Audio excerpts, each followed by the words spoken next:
Good morning, everyone. We are in Perek Dalid of Megillat Esther. We have, if you recall, really set the stage where in the previous Perek, Haman has issued the decrees to destroy the Jewish people. There was an element of secrecy, according to some of the Meforshim, in those decrees where there was only a select group of people who knew the exact command that was going to be delivered 11 months out. But in this parak, we do an interesting thing because this parak is the closest thing the Megillat Esther comes to a parak which includes an element of theology and belief. It's almost parenthetical if you think about it when we'll look at this parak, because the only players in this parak really are Mordechai and Esther, with the messenger who was between them. It's important to remember that there is no direct conversation which takes place recorded in the Megillah between Mordechai and Esther. There was always some form of intermediary between them. One of the reasons we talked about earlier, that when we remember that this Megillah ultimately is translations of all of these conversations, because those conversations included people who were speaking Persian, Babylonian, whatever the language was at the time. They had to be translated and conveyed. And so the authors of the Megillah, Mordechai and Esther, and then the editors, the Anshe Knesset Hagdolah, ultimately were able to frame the story very differently than in other stories. It starts out with Mordechai. We did this pasuk last week, but to go a little bit more in detail, at this point, the messengers have gone out to all of the countries. Mordechai, who was sitting in the Shar HaMelech, so it says immediately, Mordechai yadat kol asher na'asa. Mordechai knew everything that was going on. Now, according to the Malbim, Mordechai knew all of the details. What this is trying to suggest is that most people didn't know what was going on, but Mordechai, being on the inside, had all of the information available to him. According to others, however, what we're looking at is let me rephrase it. How did Mordechai know? Well, the way we've been taking it, the Malbim takes this approach, the Dat Mikra takes this approach. Mordechai is sitting b'Shar HaMelech. Mordechai is an important official. Because he's an important official within the court, therefore he has access to all of these documents, some of which were secret documents. However, on the other hand, Rashi talks about this, that Eliyahu HaNavi actually came to Mordechai in a dream. And that's how he knew about it, which answers how could he know? Well, if he isn't in the Shar HaMelech, we don't take that thesis. Rashi doesn't take the thesis that Mordechai is an important official. If you take the approach of Mordechai was an important Jew, but not necessarily in the inner circle, how did he know about it when no one else knew about it? It was because of the fact that he had this dream that conveyed it to him. Vayikra Mordechai et begadav, vayilbash sak ve'efer. And he goes ahead and he tears Kriya. This idea of tearing Kriya is an act of mourning. However, interesting, Yonatan Grossman suggests that he tears his clothing is not just an act of mourning, but it's an act of rejection of his Persian stature. That what he's doing at this moment is he is saying this uniform, whatever he was wearing, he was probably in some kind of regal garb. This uniform is meaningless to me. I'm just a Jew.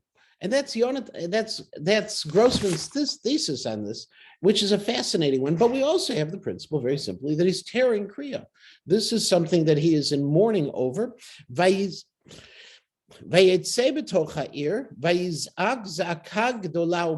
And then he goes out among the people and he cries this great and bitter cry. Why is he crying this great and bitter cry?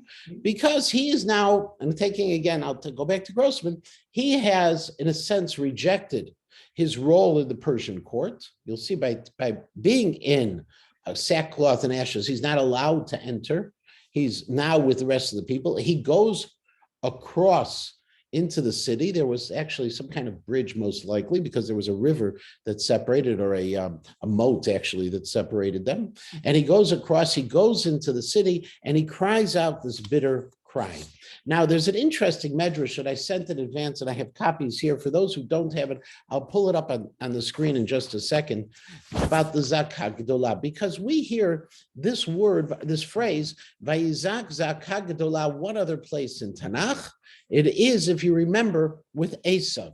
When Esav discovers that Yaakov has outwitted him and received the blessing of the Bechorah, Esav cries out with the exact same words, Vayizak Zakah Gdolah. It is Sefer Bereshit, Perek Chav Zayin, Pasuk Mem.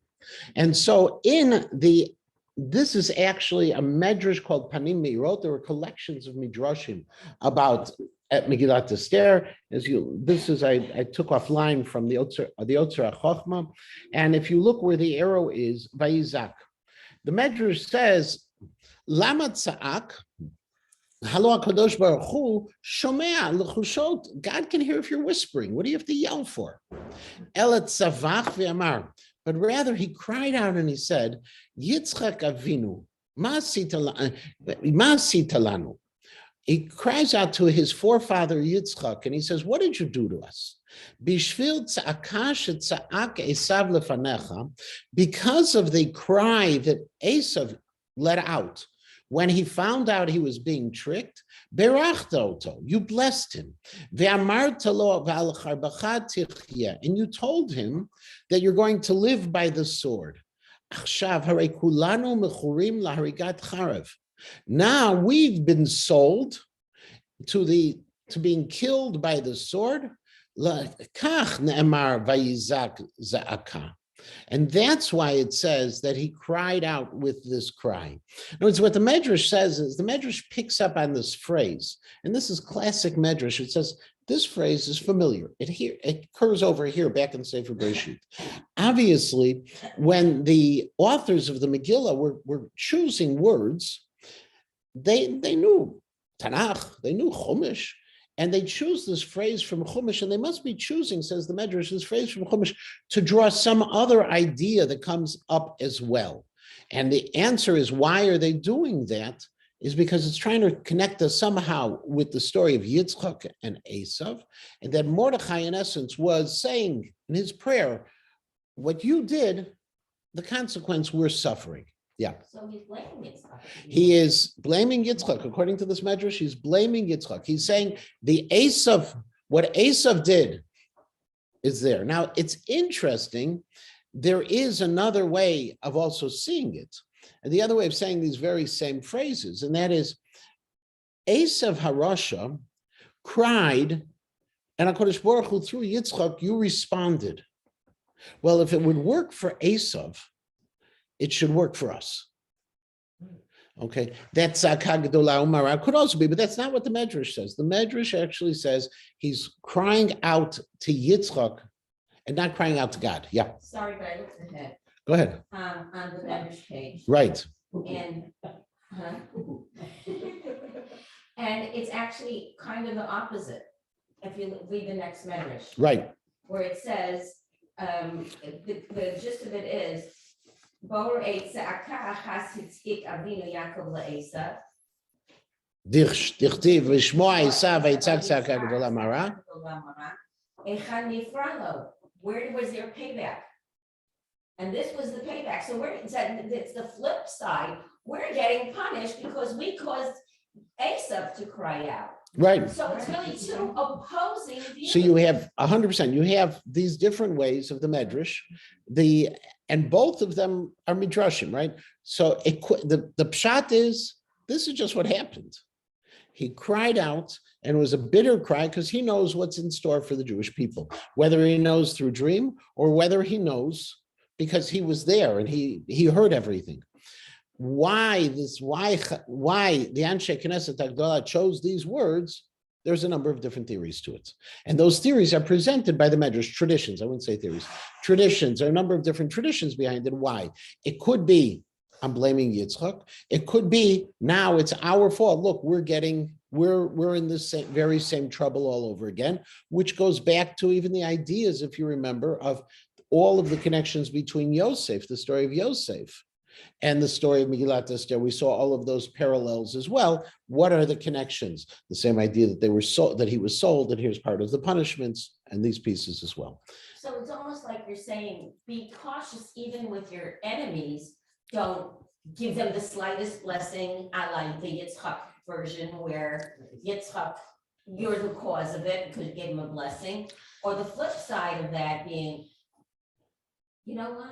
Be careful where you give your blessings because It comes back in your face. yeah, it comes back in your face, but also if you cause a little bit of pain even to your enemy, where you cause him to cry, God doesn't let anything go. God, so there's both of those are possibilities, right? The Medrash gives us many different ways of looking at this, and it's all based on the language. It's, I think, the most important thing out of this. There are two ways of looking at it. From the perspective of parshanut, of understanding the text, the most important thing to look at is the way the Medrash picks up words that are familiar, and then tries to draw from the familiarity what is the lesson that was trying to be taught. That's the big picture. The detail of this is the lesson could be this, or it could be that. The lesson could be you caused him tsar. Here now is where we're going to get paid back. Or the lesson could be as well that look what happened when you gave him a blessing, and look what ends up happening to us. Then there's even a greater lesson, which is you have to look generations ahead because it doesn't happen in your own day. Which is another medrash, That is right? And the another. Midrashim, you always have to be a roet and olad, right? You always have to look ahead. Right, but then all the generations that were between Yitzchak and Purim. All of those 100%. And by the way, we've been talking about all these consequences. We're going back to Shaul not having killed Agag. Remember, all of these things, these are consequences that are played out in the story of Purim. All fascinating, all good, and all possibility. As a result, Mordechai, one more time, he's left the palace grounds. He is communicating to the people in Shushan, we got trouble. There's trouble in River City. We got trouble, and we have to do something. He's mourning this. And then, Vayavo ad lifnei Shar HaMelech. He comes up to the Shar HaMelech, not into the Shar HaMelech. And the reason is, Ki ein lavo el Shar HaMelech b'levush sak. He now is dressed in mourning clothes. You're not allowed to enter into the king's palace area in those kinds of clothes. Now, the Ralbag says, what is ad lifnei Shar HaMelech? He's basically in the street in front of the entrance. He's not allowed. That's not the protocol. Rashi says, and derech eretz, it's not the protocol. You're not allowed to walk in. And think about it for a moment. You know, who you allow into a palace, person has to be dressed a certain fashion. And in those days in particular, and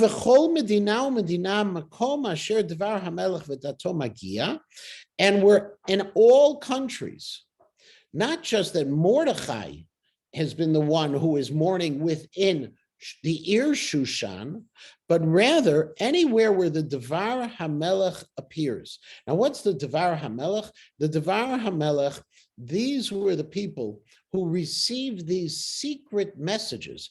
The Vilna Gaon says that among those Achashtar Panim and the Pachot, the satraps and the pashas, there were those who had relationships with Jews. And when they got these secret messages, they didn't keep them to themselves. They told the people they had relationships with, and as a result, they found out Evel Gadol Yudim. There's this massive mourning that's taking place among the Jews. V'tzomu v'chiyu misped, and people are fasting, and people are crying, and they're mourning, they're eulogizing. Sak ve'efer yutzal rabim. Everyone seems to be dressed in the clothing of mourning.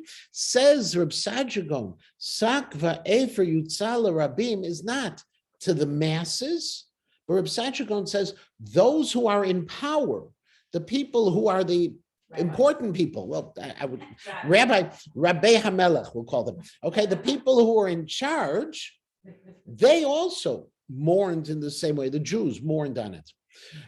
the Gemara Megillah says that people were just dressed in sack and they were laying on ashes. Sak ve'efer yutzal rabim.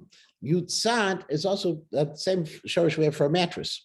Okay, and so they were like sleeping on in the ashes. This was the mode of mourning. They were just completely bereft and completely without idea of what to do. But all of this is coming as a contrast. Mordechai does what he does. Everybody else does this. But all of a sudden, Vatavona narot Esther v'sariseha vayagidula. And all of a sudden, the maidservants and the other servants of Esther come and they tell her. Now, what do they tell her? They tell her about Mordechai. We'll see this from the response. They tell her what's going on with Mordechai. Vatit chalchala hamalkam. And the queen was greatly agitated. Vatishlach bigadim lahalbish et Mordechai ulahasir sakome alav velo kibel. And she sends new clothing for Mordechai, and he doesn't accept them. Now, what's going on here? She doesn't understand it either. Well, so there's a number of different things. One is she didn't hear any of this. She had to be told by people. This is something the entire Jewish people in 127 countries are in mourning. Mordechai is out there with bullhorn crying. Esther doesn't hear anything. She is so secluded in her palace, in the Beit Nashim, that she is totally unaware. Now, even more than that, she's unaware. So now she hears about it. What should be her response? Why are you doing that? Ask why, not just some. Wait a second. She hears what Mordechai is doing. Mordechai is out crying. He's with a bullhorn. He's in mourning. You don't think that they told her something? Yeah, but the whole city's in mourning. Why not? Everybody's in mourning. She should have heard something. She should have heard more than Mordechai's not dressed properly. In other words, her reaction is Mordechai, and you'll excuse it, suck it up and get dressed. Well, maybe she just doesn't want him to be so out there. Maybe she doesn't want him to be so out She there. does know the decree, and she doesn't want him to be so. So interesting. You might not know. Notice how she is referred. So the clue to all of this is if you look at how she's referred to, she is not Esther. She's not Esther Hamalka. She is just Hamalka, the queen. Only two places in Megillat Esther is she referred to just as the queen. Here and in the second feast that she's going to have with Achashverosh and Haman, when she reveals to Achashverosh what's going on. She is the queen. She somehow, and this follows again, Grossman's approach, it's as if she has set aside her identity as the niece of Mordechai, as a member of the Jewish people. She has somehow become just the queen. She's not Esther anymore. And as a result, for this moment, the Megillah is really very critical. If you look at her actions, these actions we can't understand these actions. What do you mean? Why are you just getting him dressed up? Send him some clothes, it'll all be okay. Why are you just Hamalkam? And she sends him these clothes. We can be very, very charitable to her and say that all she knew was that, and this is the approach of the Dat Mikra, which is Gabi Kohn, is that all she knew is that Mordechai had torn his clothes and he was in mourning, and she may have just been sending to him and say, that's not the way, you're not allowed to do that kind of thing. You could take that approach. But it would seem to be from Mordechai's response to her that he's not being very charitable with her. If you notice, velo kibel, just get away from me. He doesn't say to the person who's brought them, explain to her, do anything else. It's just an outright rejection of what she wants him to do. Because he doesn't say anything. She says, Mordechai, she sends these clothes to dress Mordechai, to remove his sackcloth. He just didn't accept it. No explanations. It's just very sharp. Vatikra Esther. Now notice, now it's Esther. Vatikra Esther lahatach. and she calls Hatach. Now, according to the Medrash, Hatach is Daniel. Okay, now it's interesting, and this is a total side note. We will see a little bit later, Hatach is going to disappear from this parak. It's just going to be, Hatach is mentioned a number of times, and all of a sudden he's not mentioned anymore. There's a Medrash which says that what happened was that after this is the Medrash Abba Gurion, also on Megillat Esther, that Hatach is going to be the intermediary until Haman catches on that this Hatach is going back and forth sending messages, and Haman's going to murder Hatach. If Hatach is Daniel, then Haman murders Daniel. So far, the kever of Daniel is in Shushan. To this very day, the gravesite there is a fancy building, which is the tomb of Daniel found in the city of Susa, in the city of Shushan. Okay, it's a beautiful. I saw pictures of it. It's really a magnificent kever, which all kind of plays into this piece. That if Hatach is Daniel, and if Hatach is murdered, Hatach therefore dies in Shushan. Daniel dies in Shushan, buried in Shushan. Here is, and it's a place of veneration. Well, not just to the Jews. The people of Shushan have kept this building going, a beautiful building that they have for Daniel. Now, she calls Hatach. Hatach, by the way, is an interesting word. Hatach, while it is true that this is a Persian word, some of Chazal have picked up on it, Hatach being like from the word toch, in the middle. He's an intermediary, but it really is a Persian word. And she calls this one person because she knows that she can trust him. She needs this secret peace going back and forth.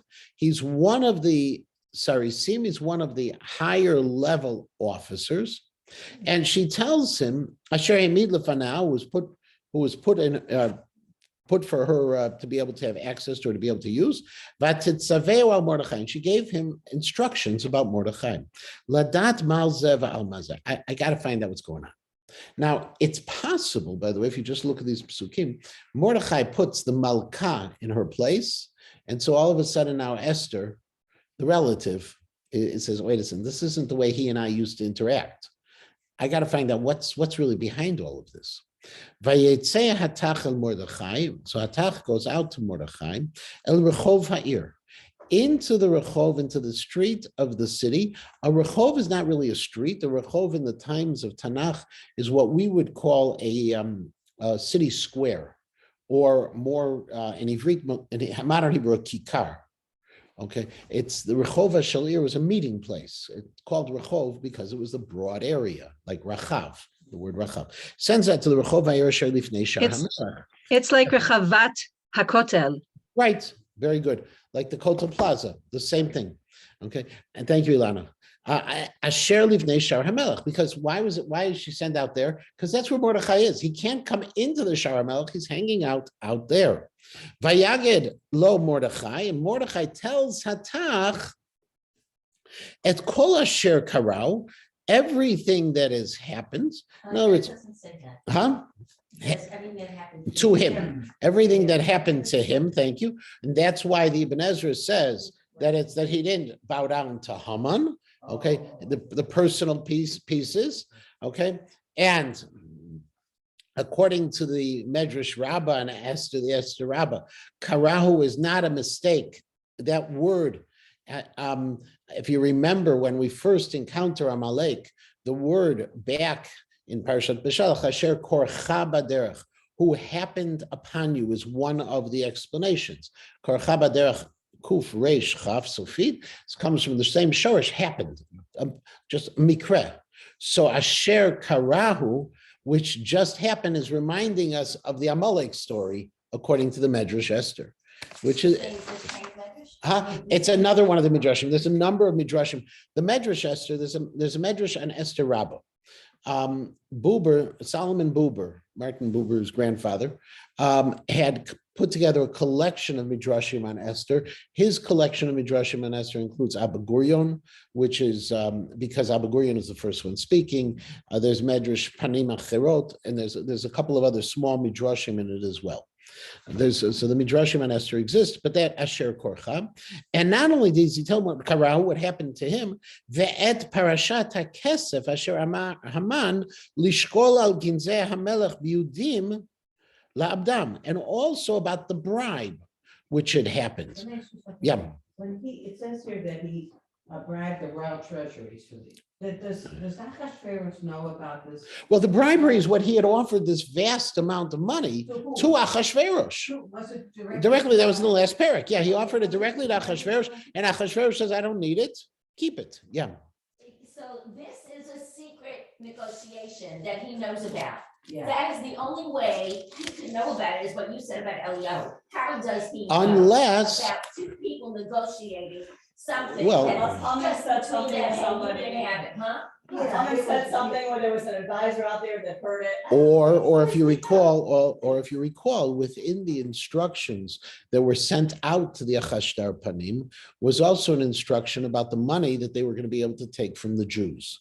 So there was issues that we've had before where money was a little bit more public. Or you could say that there weren't just two people in the room when Haman was there. We don't know, but Mordechai knew about it. You're right. It They- doesn't say that, well, that's what was part of what the descent was to pay. They go back to. Right. Gimel good days. They just say precautions about Mhm. money. It does it say anything about taking money from the Jews? It just says. It doesn't say anything about taking money. That is a secret negotiation. The two of them hatched that one together and he said, hello, you keep it. Right. So That has to verify the Eliyahu medrash. I don't know if it, well, first of all, Ooh, I well, mean, by the way, what? one second. To verify a medrash, we don't verify midrashim. Oh, What okay, we right. can do is support a medrash. Right. It can support a medrash, okay? And you're right. But again, the assumption is that, well, the old story is the only thing that once one other person knows, there's no such thing as a secret. There are two people who know, okay? Achashverosh and Haman. It is very likely that the people on the inside knew more about it, because if you're saying that you're going to be killing this nation, there needs to be some justification. We saw in some of the Rishonim last week that they also talked about the fact that within these things there was going to be money in it for them as well. We don't know. We really don't know, but Mordechai knew about it. However he knew about it, there's a number of possibilities. Ve'et patshegen ktav hadat asher nitan b'Shushan lahashmidam natan lo lahaot et Esther lahagidla. And not only that, Mordechai goes ahead, okay, and he gives them, according to the Malbim, just the public document. In other words, here's some proof. According to the Malbim, what he's giving here is the public document, Liot Atzudim, to be ready. That on the 13th of Adar, be ready. Something big is going to happen. He tore off one of the posters and said, Yeah, "Here, read that." gave one. Yeah, took a pashkvil off the wall and just passed it off to Esther and said, "If you don't believe me, just look at this." Okay, and interestingly, if you're going to say, and the Chachmei Tzarfat explain, if Esther would want to claim this is impossible, your story, the king would have never agreed to it. Therefore, he goes ahead and he hands the proof to her at the same time. And so he says, you got to go to the king and you have to beg him regarding her nation. Al Amma, not Al Amenu, Al Amma. Okay, which is just an interesting point about her nation, not our nation, her nation. But what Mordechai is really doing, if you remember, when Esther finally does make the appeal, Esther makes it personal. And it's a very personal appeal. And Mordechai is saying, you got to go to the king, you got to talk personally. You want me to be your queen? This is my nation. You can't do it. It's not because of Mordechai or anybody else. It's not because you have an officer. It's just personal. And that's the only way she'll be able to get through to the king. He gives this all. Now remember the word dat. Don't forget, last week I mentioned dat is a Persian word. The English equivalent today is data, which is just a great thing. It's information. Okay. It's not religion. Datum dinan nowadays, dat in modern Hebrew is a different meaning. Vayavo hatach, and so hatach comes. Vayaged Esther et divrei Mordechai. And he conveys to Esther what Mordechai said. Vatomer Esther lahatach. So Esther now talks to Hatach. V'titzaveu El Mordechai, and she commands him on what he should do to go back and tell Mordechai. Okay, and the Moshe Chalav says very simply, it's what we're going to find in the next pasuk, is what she's going to tell him.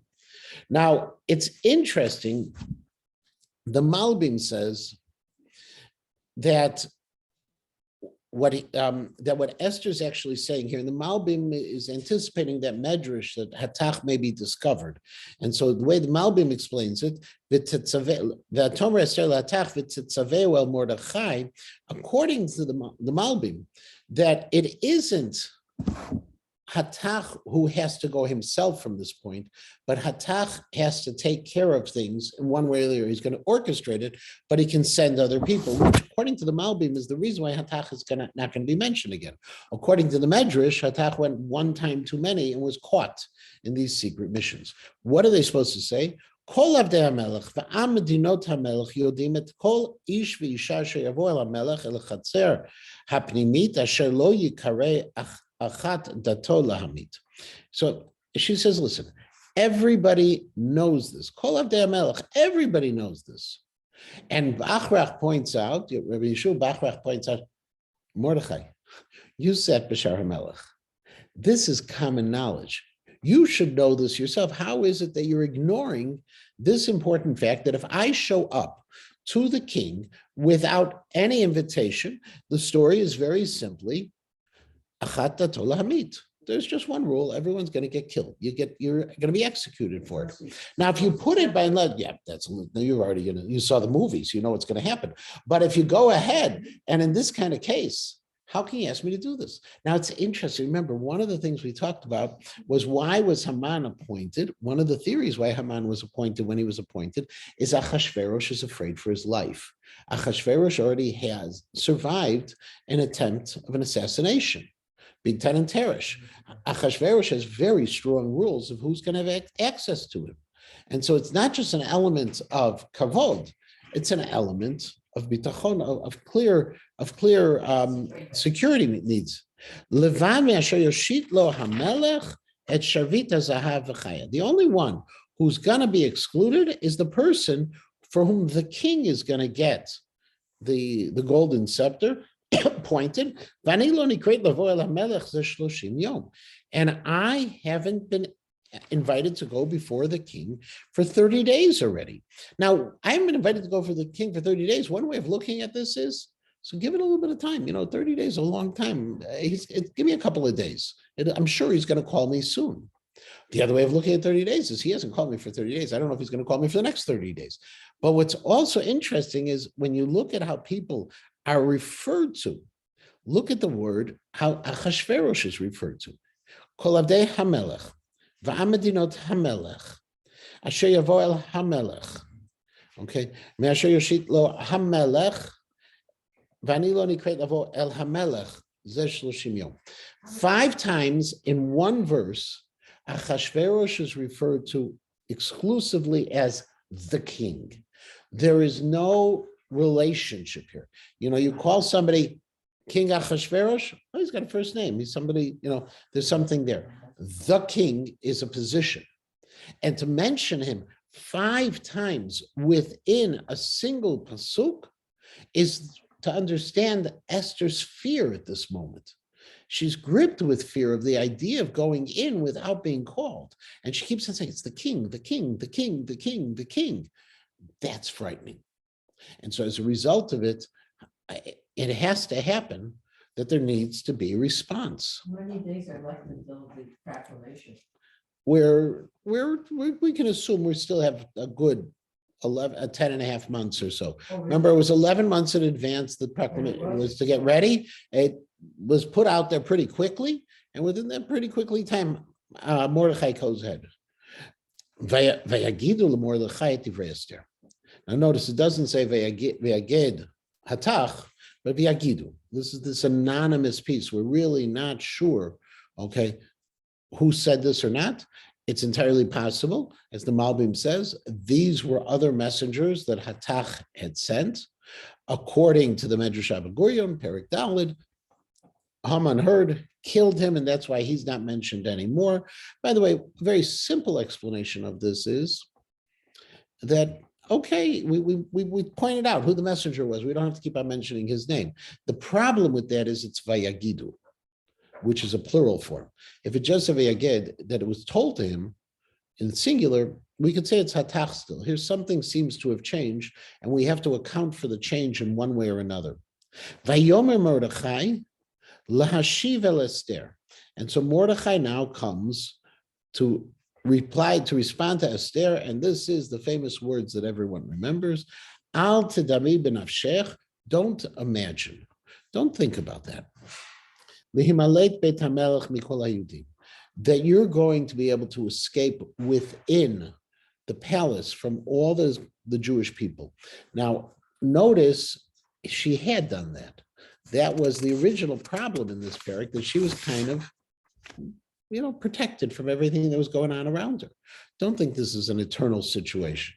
Kim hacharesh tacharishi be'et hazot, because if you are silent at this time, the Jewish people are going to be saved from some other source. As the Tosfot Reed points out, that HaKadosh Baruch Hu ultimately takes care of the Jewish people. But you are going to be lost. Who knows? Maybe it's because of this you've come into your position in the monarchy. There is, and what is his name? I'm sorry, give me 1 second. Amos Chacham, who was a tremendous Bible scholar, and he actually is the editor of the edition on the Chamesh Megillot of the Dat Mikra, even though the one who handled specifically the commentary on Megillat Esther was Gabi Cohn. Now, Amos Chacham points out a very simple piece. He says, what we need to understand, and Grossman writes it in English, in one of his books in English, redemption can only occur when divine planning intersects with human initiative. He says, what Amos Chacham points out is, if you look at the story of Megillat Esther until now, everything has been put in place for the ultimate salvation. Esther is made the queen. Mordechai is sitting in the Shar HaMelech. Haman is in place, and he's the threat, but we also know that Bigtan V'Teresh are a credit that Mordechai has. We know Haman is incensed with the Jews and acting in a way that a person of power wouldn't necessarily act, because if one person doesn't bow down, doesn't necessarily mean that everything is going to fall down. A person of real security and power is the person who will ignore that, say, this is the one shmendrik, I don't have to kill an entire nation because of this. Haman is threatened by the Jews. So all of those pieces of the puzzle are already in place. It builds on this old concept in Chazal that HaKadosh Baruch Hu always creates the refuah. He always creates the cure before the malady. And here we have the cure in place. It still has to play itself out. And what Mordechai is telling Esther, it's going to play itself out. The question is going to be your role in this entire story. What is he suggesting? He told her, you have to go to the king. But he said that. Vatomer Esther lashiv el Mordechai, and Esther says to reply to Mordechai, Lech kenos et kol hayudim hanimtzim b'Shushan. Gather all of the Jews who are in Shushan. Vitzumu alai, and fast. Va'al tochlu va'al tishtu shloshet yamim laila v'yom. I want this to be a full 3-day fast. Nothing. Gamani v'narotai atzumkin. We will also fast. Uvechein avo el hamelech asher lo kadat, and that's when I'll go to the king against the law. V'kasher avadati, and as I will be lost, or if I will be lost, okay, just as I've been lost from my father's home, according to Rashi, I will be lost from you. In other words, I'm going to do what I need to do, no matter what the circumstances. But what's fascinating about this plan of Esther is, if you think about the whole story of Purim until now, the whole story of the Megillah until now, the story of the Megillah was always about these feasts and the wine. In fact, at the end of the time, it's always Achashverosh is being invited to a mishteh. All of this is about let's eat and let's drink And all of a sudden, what's Esther's response? When Esther wakes up as being the Jewess, the one who has this responsibility, she's rejecting Persian culture. If you, again, just to take this one step further, and I may be taking it too far, but the way the chapter begins, Mordechai rejects his Persian role by tearing his clothing. Esther is the queen of Persia. She is not the Jew. She has now, through Mordechai's challenges, transformed herself. And again, if you look, Vatomer Esther, it doesn't say Esther HaMalka, it doesn't say Malkat Esther, it just says Esther. She's transformed herself to being the leader, the Jewish person who has risen to her role. And the way she does that herself is by rejecting what had been Persian, by saying, we're going to fast now. Vaya avor Mordechai, vayas kechol asher tzivta alav Esther. And this is the last reversal. The last reversal was Mordechai stepped onto the stage in the beginning of this parak, where Mordechai was the leader, right? Mordechai yatsa, right? Yadad kol asher nasa. Mordechai knows everything that's happening. Mordechai is the going one and going out, warning all of the Jewish people. Mordechai, is taking his role. Esther now is telling Mordechai what to do. And Mordechai follows her instructions, and he's going to tell the rest of the Jewish people, it is now time to fast. And in this thing, interestingly, in the last pasuk, there's a wonderful medrash. Vayavor Mordechai, and Mordechai went over. Now, where is he going over? Okay. According to archaeology, he's probably crossing over the moat, back into the Ir Shushan. Okay. And we found, and the archaeologists have found evidence. There was a river that was referred to back in Sefer Daniel, but in addition to the river, they found evidence of a moat, and this is probably what separated the hill which had the palace on it from the city, was this kind of moat. So he crossed over. That's the simple explanation. Rashi says, this was first day of Pesach. Rashi says that Mordechai went ahead and he violated what it was a religious obligation of the Seder, of Pesach. And he fasted and said, on Pesach, based on what Esther had commanded, this was a time of emergency which had to happen. And it is, by Avor, the Chachmei Tzarfat says it just means he went to the city. Rashi quotes another medrash that Mordechai took this Eit Lasot Lashem Efiru Toratecha, that there are some extreme times in history where you need to take action, and this action was, Esther says, to fast. Mordechai fasts, and it's even Pesach, again, showing that power that Esther now assumes for herself, and that role reversal with Mordechai. We start the parak with Mordechai being the leader. We end the parak with Mordechai being the faithful servant. We start the parak with Mordechai rejecting his Persian role and Esther being the Persian queen. We end the piece with Mordechai and Esther being the two Jews who are going to try to lead this rebellion. So the verb of avadati, lost, of level, academic obey, the verb and lost. There really is a loss for Esther. Where does she ever reoccur? What happens to her family? Is she a Jewess in the end? I mean, she's a leader, she writes the Megillah, what happened to her descendants? Isn't her by the time when she actually goes and brings herself the first time to the king, isn't that her way of like, after that, she's like stuck with the king? So actually what you're talking about is interesting. Probably Tosfot deal with this. There are Chuvot that are written about this as well. According to Chazal, Darius, who ultimately gives the instruction to rebuild the Beit HaMikdash, is her son, that she does have a role. It doesn't necessarily work with the history so easily, but all of these pieces are there. Esther, I could say the same thing about Mordechai, and I could say the same thing about Daniel and about many other characters in Jewish history, that where are their descendants? I think the answer is that people have that moment where they can rise to greatness. That rising to greatness is because of the moment, and they may just return after that to being part of Klal Yisrael. But are they going to rise to their moment of greatness when it's necessary? That was Mordechai's claim to Esther. So the Avat being lost, the kasher avadati, the Balei Tosfot deal with it, and there's a famous truth in the Noda B'Yehuda about this that talks about, until this point, she was an unwitting participant in the palace of Achashverosh. That until this point, we could justify her actions as having been, she was raped. Okay, she was against her will. Once she changes the calculus and she takes action, it shifts who she is.